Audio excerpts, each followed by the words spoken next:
Hola, ¿qué tal?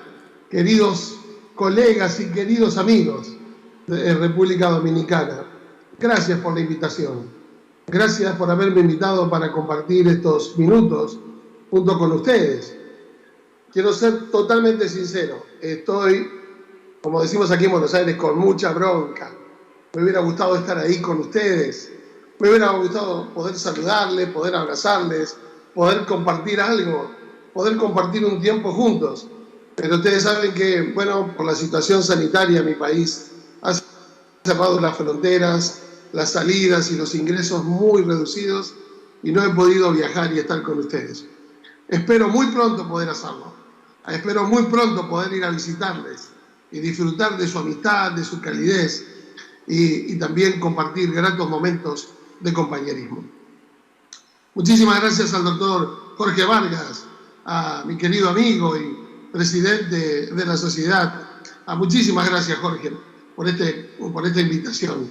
Y bueno, vamos a compartir, me pidieron que pueda hablar algo acerca de salud ósea, nuevas estrategias de tratamiento y vamos a ver en estos 20 minutos algunos aspectos, solo algunos aspectos.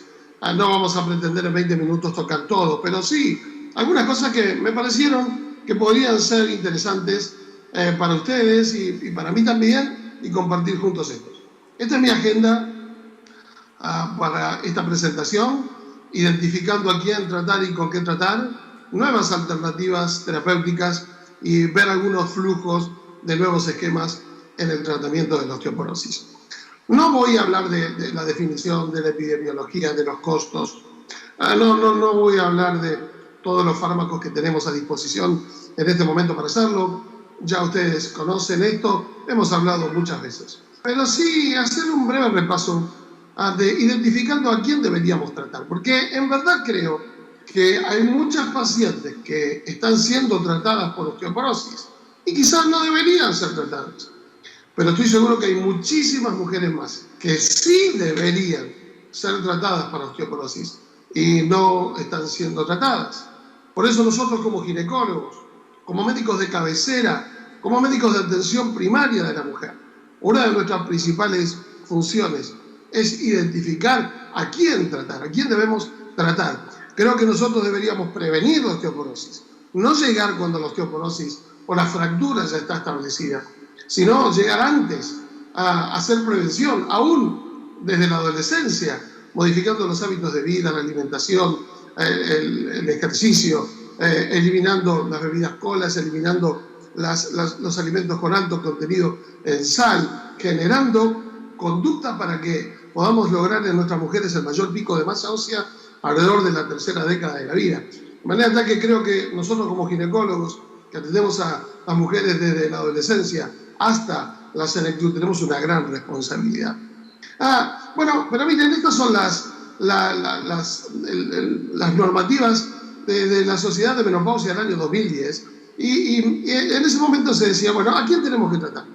A la mujer con antecedente personal de fractura vertebral o fractura de cadera, a una mujer con osteoporosis con un T-score de menos 2,5 en la densitometría, pero además de la densitometría, a una mujer con un T-score entre menos 1 y menos 2,5, es decir, osteopenia, y riesgo calculado por el FRAX a 10 años con una fractura osteoporótica de más del 20%, una fractura de cadera de más de 3.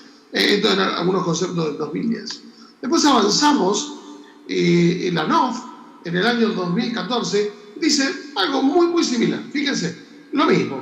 Mujer con antecedente personal de fractura previa, independientemente de la densitometría que tenga, mujer con osteoporosis, mujer con osteopenia, otra vez el FRAX, más de 20 o más de 3 para fractura de cadera, pero hace la aclaración de que estos conceptos no se aplican a osteoporosis secundaria, sino es para osteoporosis postmenopáusica.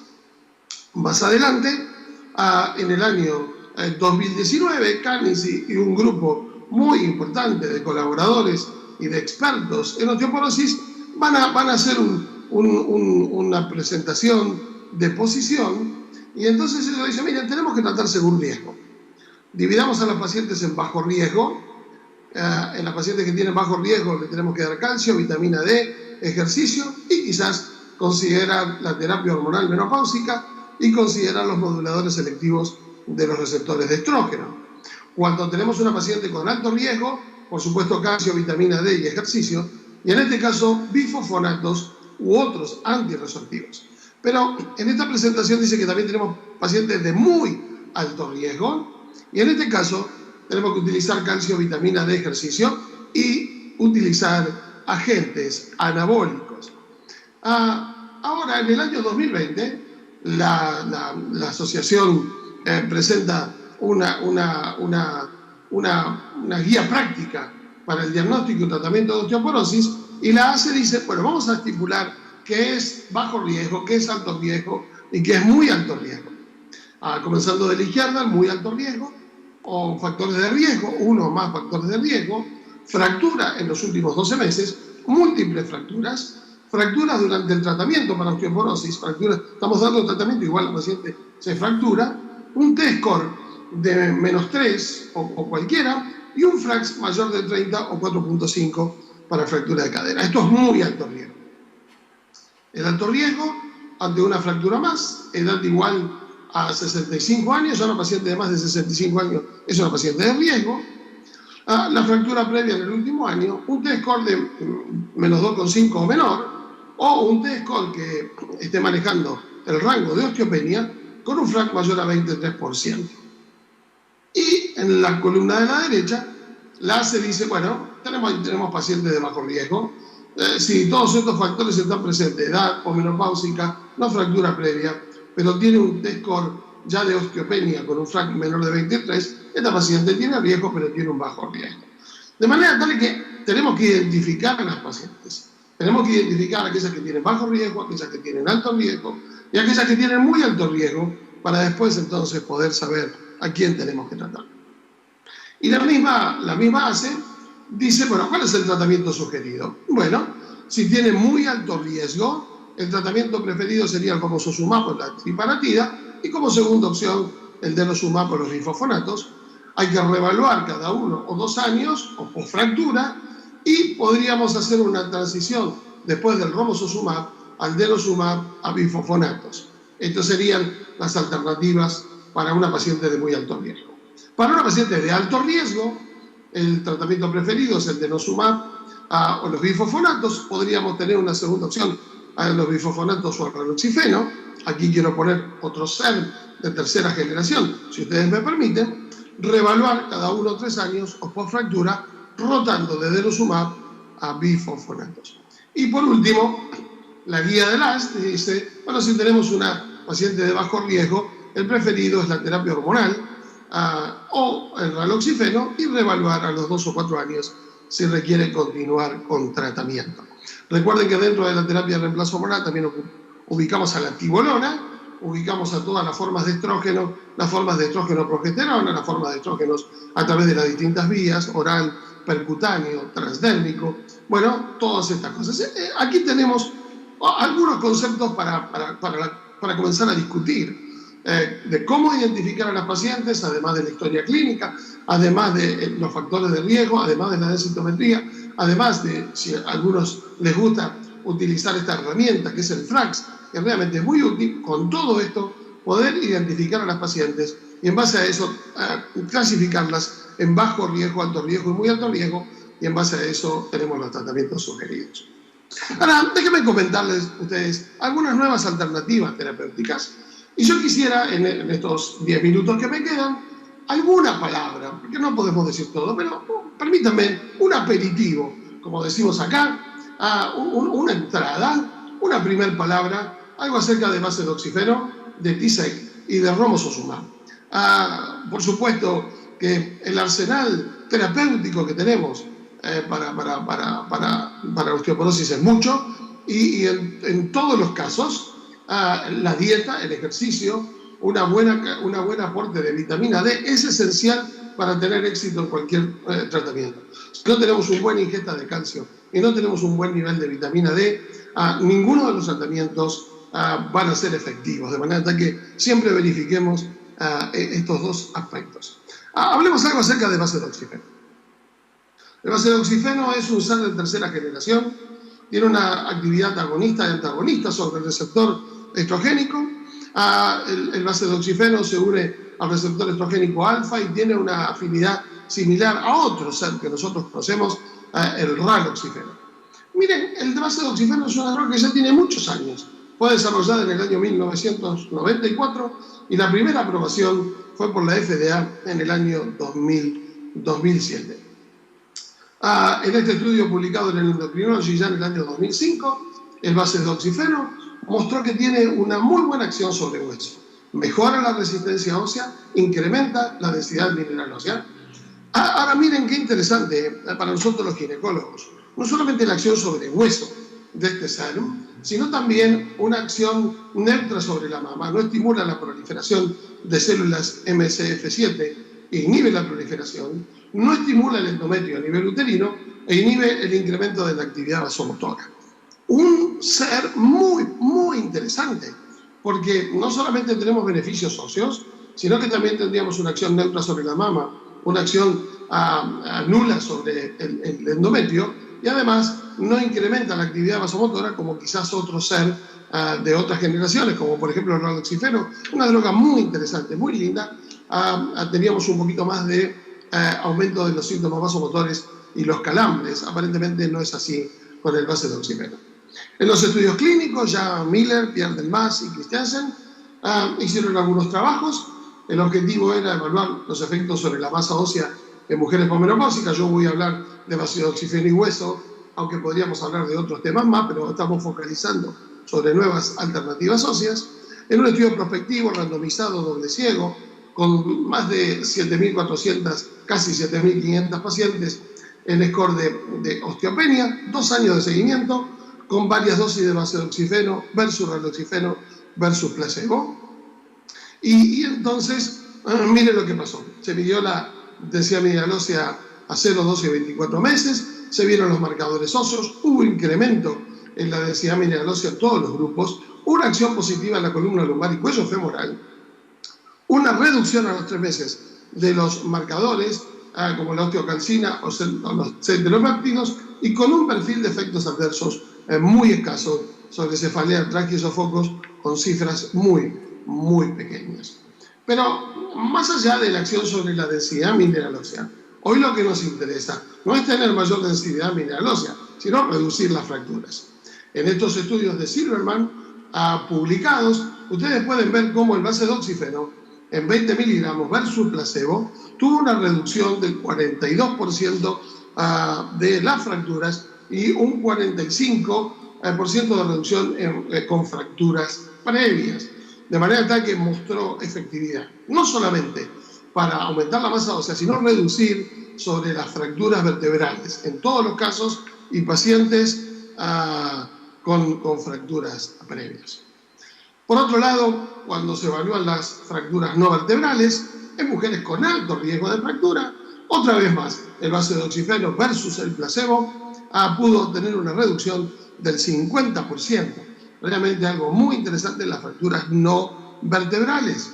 Y cuando se comparó en el estudio de base de oxígeno 20 miligramos versus el raloxifeno 60 miligramos, tuvimos una reducción del 44%. De manera tal que me pareció muy interesante estos datos. Con respecto a las nuevas fracturas vertebrales, el base de oxígeno versus el placebo, un 35% y un 33% en todos y en pacientes con fracturas previas. Es decir, no solamente la prevención de la primera fractura, sino también tuvo buen efecto en pacientes que tenían fracturas previas. Y la reducción de fracturas no vertebrales en mujeres de alto riesgo en datos a 5 años, ustedes pueden ver estos 3 gráficos, como el base de oxígeno en 20 versus el placebo redujo 47% las fracturas no vertebrales, o un 42% a los 4 años y un 37% a los 5 años, es decir, un efecto sostenido en la reducción de fractura, a pesar de que el tratamiento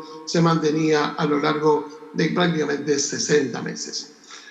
¿Es este ser una nueva alternativa para el tratamiento de la osteoporosis? Yo creo que sí, viene a agregarse a todo lo que disponemos. Y si ustedes me permiten, quizás en las pacientes con alto riesgo mamario y donde podamos necesitar otros beneficios, además de la protección ósea, el base de oxígeno puede ser una opción interesante. En segundo lugar, el TSEC, los Tissue Selective Estrogen Complex. En este caso, el base-doxifeno asociado a un estrógeno, el estrógeno conjugado equino, una nueva categoría en el tratamiento de la osteoporosis y en la terapia hormonal menopáusica. Miren qué idea interesante. Los estrógenos trabajan bien sobre los síntomas vasomotores, sobre la osteoporosis, sobre los síntomas urogenitales, el endometrio y mama. Y los SERM trabajan muy bien sobre la osteoporosis, el perfil lipídico, tienen protección endometrial, algunos dicen efecto nulo, otros hablan de protección mamaria, el estudio MOR, el estudio COR, con el base-doxifeno, con el raloxifeno. Bueno, y tenemos el tema de los sofocos y los calambres. Entonces alguien pensó, ¿por qué no asociar un estrógeno a un SERM como terapia hormonal en la menopausia? Y miren esto, cuando la terapia hormonal surgió como terapia estrogénica sola, ya por la década de 60, los estrógenos conjugados equinos se daban solos para el tratamiento del climaterio y funcionaba muy bien. El punto está que después apareció el primer problema, fue el endometrio, el doble grito de alarma en el New England Journal of Medicine con el aumento del carcinoma de endometrio por la terapia de reemplazo estrogénica sola. Entonces apareció el primer problema, el cáncer de endometrio, y apareció la primera solución, agregar el progestágeno al estrógeno para que el progestágeno pueda proteger el endometrio. Y así surgió, de la terapia estrogénica pasamos a la terapia hormonal de reemplazo, estrogénica y progestacional. El progestágeno para proteger endometrio, que podía ser en un esquema cíclico o podía ser en un esquema continuo. Pero en el año 2000, el WHI nos enfrentó al segundo problema, el cáncer de mama. En la rama estrogénica sola no hubo aumento de cáncer de mama en el WHI, pero en la rama combinada sí. Y entonces lo que fue la primera solución del progestágeno ahora se transformó en el problema. Y entonces algunos investigadores dijeron, bueno, tengamos una segunda solución. No agreguemos al estrógeno un progestágeno, sino agreguemos un SERM. Y así surgen esta nueva categoría, los TSEC. Ahí ustedes tienen distintos tipos de estrógeno y distintos tipos de SERM. Y en esta primera combinación se eligió al estrógeno conjugado equino con el base-doxifeno. Y ustedes miren aquí cómo el base-doxifeno, que está en la última línea, tiene acción negativa sobre el útero, acción positiva sobre el hueso y acción neutra sobre la mama. Muchísimos estudios sobre los TSEC. Quizás algún día podamos tener una presentación solo de TSEC, pero en cuanto a la masa ósea, funciona muy bien. Cambio en el paradigma, ¿cuál es el mecanismo? No todos los TSEC son iguales. Seguramente tendremos que ver cuáles son sus ventajas clínicas y ver la balanza riesgo-beneficio, pero se presenta como una opción muy interesante. Seguridad endometrial, efecto positivo sobre hueso, amenorrea similar al placebo, densidad mamaria y mastalgia similar al placebo y buen perfil de seguridad. Y por último, el romosozumab, la tercera alternativa. Miren qué interesante. El romosozumab como un anticuerpo monoclonal humano preparado para unirse e inhibir a la esclerotina.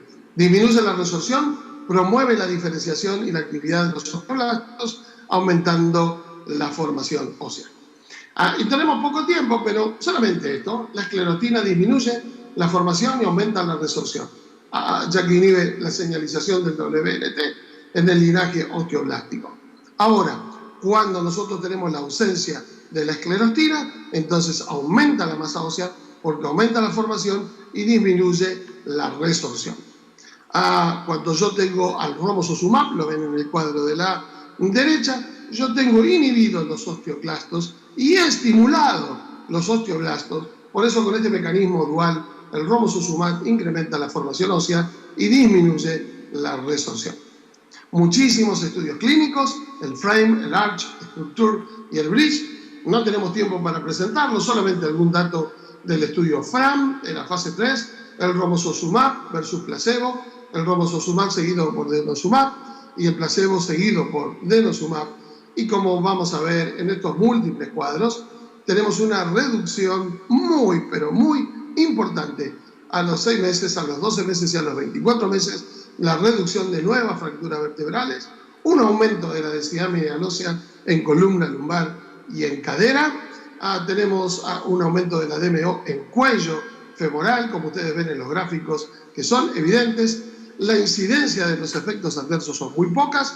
Fíjense que hubo solo un caso de osteonecrosis y un caso de fractura femoral atípica, pero realmente prácticamente los efectos adversos similares al placebo, y el tratamiento fue muy bien tolerado, se asoció a un aumento rápido y sostenido, bajó rápidamente el riesgo de fractura vertebral y clínica, y el tratamiento secuencial de romosozumab seguido de denosumab promete ser un régimen muy prometedor. Después se hicieron la extensión, una extensión con denosumab a este tratamiento, y los resultados, otra vez más, son muy evidentes en cuanto a la reducción de las fracturas vertebrales. Muy importante aún en la extensión. Redujo de manera constante el riesgo de fractura, y podríamos usar romosozumab y después seguirlo con el denosumab. Ya para ir terminando, porque el tiempo se terminó, para terminar, ¿cómo empezamos? Miren esto, quizás las estrategias sean identificar a las pacientes, identificarlas y categorizarlas, y entonces en el muy alto riesgo utilizar romosozumab o teriparatida, seguido de denosumab y bifosfonato como alternativo, y después tenemos una transición de romosozumab a denosumab o bifosfonato. En el alto riesgo, denosumab o bifosfonato, el alternativo bifosfonato ralosifeno o el Wolotrocel, y la transición de denosumab a bifosfonato, y en el bajo riesgo la terapia hormonal de reemplazo o raloxifeno, de acuerdo a lo que la paciente necesite. Evaluar la respuesta terapéutica. Si tenemos buena respuesta, estos evidencian no nuevas fracturas en marcadores bajos y en la mejoría, continuamos. Si no se cumplieron las metas, evaluar el cumplimiento, y si tenemos falla en la respuesta, obviamente tendremos que empezar a pensar en el recambio del tratamiento. Nosotros como ginecólogos tenemos una gran responsabilidad: informar sin asustar, identificar precozmente los factores de riesgo, promover cambios de hábitos, diagnosticar oportunamente, tratar eficazmente y sostener los tratamientos con criterio y con convicción. Muchísimas gracias por estos minutos que ustedes me permitieron compartir.